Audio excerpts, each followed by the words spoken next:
உங்களோட ஜேர்னியை நாங்க பார்க்கும்போது we've seen so many memorable characters that you have presented to us and இன்னைக்கு வரைக்கும் அதுல ஒவ்வொரு கேரக்டர்ஸும் எங்களோட மனசுல ஆழமா பதிஞ்சிருக்காங்கன்னு சொல்லலாம். பட் இன்னைக்கு when we see you as SI மூசா ரஸா, இது வரைக்கும் நீங்க பிளே பண்ண கேரக்டர்ஸ்ல இருந்து கொஞ்சம் வித்தியாசமா இருக்கிற மாதிரி இருக்கு. சோ இந்த கேரக்டரோட ஸ்கிரிப்ட் படிக்கும் போது நான் வந்து இந்த கேரக்டர் கண்டிப்பா பண்ணணும் அப்படின்னு ஒரு தருணம் வந்திருக்கு இல்லையா? when you had that connection, அதை பத்தி சொல்லுங்க. எல்லோருக்கும் வணக்கம். முதல்ல என்ன மட்டும் தனியாக அனுப்புனாங்க, அதான் அவங்களை கூப்பிட்டேன், வந்துட்டாங்க. ரொம்ப நன்றி. நான் மட்டும் தனியாக பண்ணுவேன். வதந்தி 2 எனக்கு வந்து மதுரையில் தான் கதையை சொன்னார். ஸோ மிஸ்ட்ரி ஆஃப் மணி அப்படின்னும்போது நான் கூட ஏன்னா மணி கேரக்டர் தான் நான் நினைச்சேன்.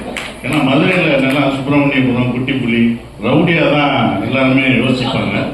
யாருமே நானும் ஒரு 30 படம் பண்ணிட்டு யாரும் போலீஸாகவே யோசிக்கவே இல்லை. அப்போ முதல் போலீஸ் கேரக்டர் நான் மணி கேரக்டரா இல்லை போலீஸா அப்படின்னு, சார் நீங்கள் தான் அந்த போலீஸ் அப்படின்னு நல்லா யோசிச்சு சொல்லுப்பா. நான் ரவுடியா மதுரைன்னு எடுத்தாலே நம்ம ரவுடியா தான் காமிப்பாங்க. அப்போ நான் போலீஸா இல்லை போலீஸ் தான் சார் அப்படின்னு கதையை சொல்லும் போது தான் எனக்கு ரொம்ப பிடிச்சிருந்தது. இது அவ்வளோ அழகாக வர்றதுக்கு காரணம் ஆண்ட்ரூ தான். அது வந்து இவ்வளோ இம்ப்ளிமெண்ட் பண்ணி டே அண்ட் நைட் ஒர்க் பண்ணி அந்த கேரக்டர் எப்படி இருக்கணும், என்னவா இருக்கணும், ஏன்னா ரொம்ப செட்டிலாக பண்ணணும். நம்ம போலீஸ்னோடனே யூனிஃபார்ம் போட்டோன்னே அப்படி வரப்பா நின்றுக்கிட்டு அப்படி நடந்து பிடிப்போம், அப்படிலாம் நடக்கூடாது சார். ரொம்ப சாதாரணமாக சார். ஏன்னா நம்ம எல்லாரும் போலீஸ்னே நிறைய நடிகர்கள் நம்ம கனவுல இருந்திருப்பாங்க, அந்த மாதிரி நடக்கணும். இப்படிலாம் அதெல்லாம் இல்லை சார், சாதாரண மதுரையில் இருக்க ஒரு போலீஸ் அப்படின்னு சொல்கிறாங்க. ஸோ அப்படிதான் அதில் நடிக்கின்றது. அந்த கதை எனக்கு ரொம்ப பிடிச்சிருந்தது. அவங்க சொன்ன மாதிரி ஒரு நிரபராதியை காப்பாற்றணும்னு ஒரு போலீஸ் போராடுற கதை. அந்த போலீஸ் பாயிண்ட் ஆஃப் வியூவில் தான் இந்த வதந்தி 2 இருக்கும். அவன் எப்படியாவது இது வரைக்கும் இன்வெஸ்டிகேஷன் படம்னா எப்படியாவது கண்டுபிடிச்சிடணும்னு தோணும். ஆனால் இதில் வந்து பாவம் எப்படியாவது கண்டுபிடிச்சிடணும்னு போலீஸ் பக்கம் நிற்பீங்க. அப்படி ஒரு படமாக சீரியஸாக இருக்கும். அதுக்கு எனக்கு ரொம்ப சந்தோஷம். அதுவும் ஏற்கனவே வதந்தி 2 அமேசானில் பெரிய ஹிட்டான ஒரு இது விஜய் சூர்யா சார் பண்ணியிருக்காரு. ஸோ அவங்கெல்லாம் பெருசாக போன படம். அந்த சீரீஸை வந்து செகண்ட், அதுக்கு சம்மந்தம் இல்லை. ஆனால் இது செகண்ட் சீசன் போது வேற இன்வெஸ்டிகேஷன், வேற ரோல் அப்படின்றது. இனிமேல் என்னை வந்து ரவுடியெல்லாம் ஃபார்ம் பண்ணணும். இந்த இதை பார்த்த பிறகு நிறைய போலீஸ் கேரக்டர் பண்ணுவேன்னு நினைக்கிறேன். அடுத்தடுத்து போலீஸ் யூனிஃபார்ம் நான் ரெடியா போட்டு வச்சிருக்கேன். ஒரே ஒரு கிளாரிபிகேஷன், நான் காலேஜ் ஃப்ரெண்ட்ஸோட நான் சொல்றேன். அதாவது எங்க ப்ரொடியூசர் மேல எனக்கு ஒரு சின்ன, நான் பின்னாடி இருந்து கோவப்பட்டேன். சொல்லிட்டார், சுப்பிரமணியன் காலேஜ் போவேல அவங்க பார்த்தேன்னு சொன்னாங்க. அது உண்மையா. ஏன்னா இவங்க நடிச்ச படம் அந்த ஆட்டோ படம் ஓரம்போக்கு அப்புறம் தான் Subramaniam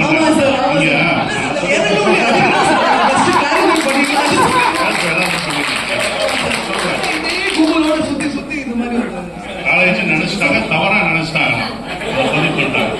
Actually, I think it's fair to say in our minds, I think we are always seeing you guys also as in college only. So, what a valid என்ன யோசிக்கணும். அது அந்த குரூப்போட சேர்ந்து போறதுனால நம்ம வயசாக மறந்து போயிருக்கு.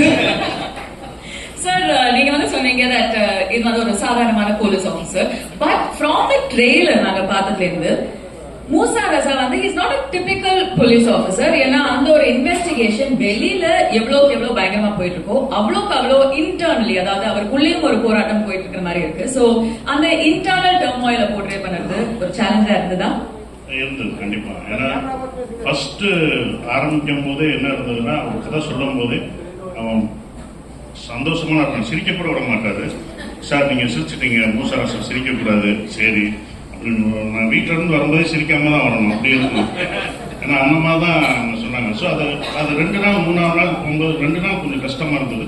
3ஆவது நாள் அது ஃபார்ம் ஆயிட்டோம் அப்படின்னு. ஏன்னா ரொம்ப செட்டிலா பண்ணணும், ரொம்ப மிகைப்படுத்தி சொல்லக்கூடாது. அவன் பேர்டன்லாம் உள்ளே இருக்கும், அவனுக்கு பிரச்சனை இருக்கும், வீட்டில் பிரச்சனை இருக்கும், அதை சமாளிக்கணும், இந்த இன்வெஸ்டிகேஷன் பண்ணணும். ஸோ எப்படியாவது ஒரு நியாயத்துக்காக போராடணுன்ற ஒருத்தனோட பேர்டன் இருக்கும் பார்த்தீங்களா, அதை கொண்டு போகிறதுக்கு கொஞ்சம் இருந்தது. அது ஈஸியாக அது டைரக்டர் சொன்னது அப்படியே நாங்கள் செஞ்சோம். Fantastic. On that note, I think Sasikumar sir, we have a special surprise. எனக்கு வந்திருக்கிற எல்லாருக்குமே ஒரு சின்ன சர்ப்ரைஸ் இருக்குன்னு நினைக்கிறேன். என்னன்னு சொல்லிடுறீங்களா? ஓகே, ஸ்பெஷல் சர்ப்ரைஸ்னா இந்த ஒரு சாங் பார்த்துட்டீங்க. இன்னொன்று வந்து கருப்பு சாமியை பற்றி ஒரு சாங் மதுரைனாலே 18ஆம் படி கருப்பு சாமி பற்றி இருக்கும். அது வந்து மியூசிக் டைரக்டர் ரொம்ப அற்புதமாக பண்ணியிருக்காரு. அவருக்கு என்னுடைய வாழ்த்துக்கள்.